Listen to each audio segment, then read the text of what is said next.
This video is about the home fire hardening disclosure and advisory, and this is a newer seller disclosure form that relates to a home having measures in place that address a high or very high fire hazard.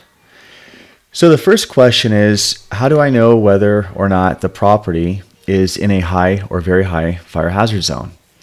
The easiest way to find that out is to look at the NHD report, the Natural Hazard Disclosure. And I have one over here. This is from fastnhd.com. But you can see that, so this statement right here, this is pretty much a universal format that is set forth by the state. So any NHD company is going to have this sort of layout. But here you'll see two sections that address fire hazard. You have this fire hazard severity. Now this is checked no, and wildland forest fire risk, that also is checked no for this particular report. Now if it's checked yes, you should automatically send this disclosure.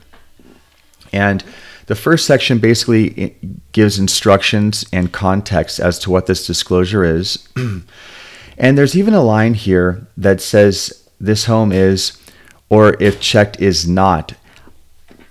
I think that this exists simply because in case a broker or brokerage wants to make this form required on every transaction, and you check this box not if the NHD shows there's no fire hazard risk. But generally speaking, and how our brokerage works is you only need to present this disclosure to the buyer if the home shows a high or very high fire hazard risk, or even if the NHD didn't reflect it, if this home is surrounded by woodlands or brush or something that you feel could cause a fire hazard risk, the seller should err on the side of caution and just submit this form so that the buyer knows better. Okay, now the second part here, this basically explains that this home is in a very high fire hazard area, and basically informs the buyer that there's a risk.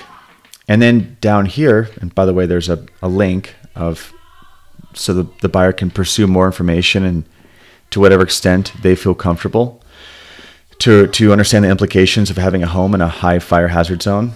And then down here it asks if the seller is aware of any of these features that make the home vulnerable or more vulnerable to fire risk. Now the seller may or may not know of any of these features existing. What's important is that the seller checks boxes of which of these features apply. So is the seller aware of these? Now this might exist and the seller's not aware. If the seller doesn't know, they don't have to check the box. This is simply asking, like on any disclosure, does the seller know of this? Is the seller aware of this? If the answer is yes, the seller checks the box. If not, they don't. It's that simple. And then this third section here, this is probably going to be used more rarely than above, but if the seller has obtained an inspection, and this would likely be if, let's say on a newer construction or a spec home, or for whatever reason the seller had to have their property inspected by some authoritative figure, maybe it could be from the fire department or the county or city or whatever, for whatever reason, if they did get a report, like any report obtained by a seller, it should be disclosed to the buyer. And so that's why you'd indicate if such report exists here. In the absence of the seller having a report, you don't do anything here. So really, in summary, this form should be added with the normal seller disclosures if there's any reason to believe that this home has a high or very high fire hazard risk, most notably discovered here on an NHD report, but also there's some best judgment involved.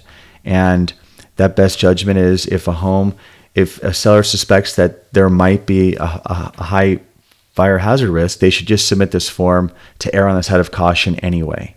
And the seller is going to sign and the buyer is going to sign, and it's a simple one-page additional disclosure that we add to the pile of existing disclosures the seller is already giving to the buyer.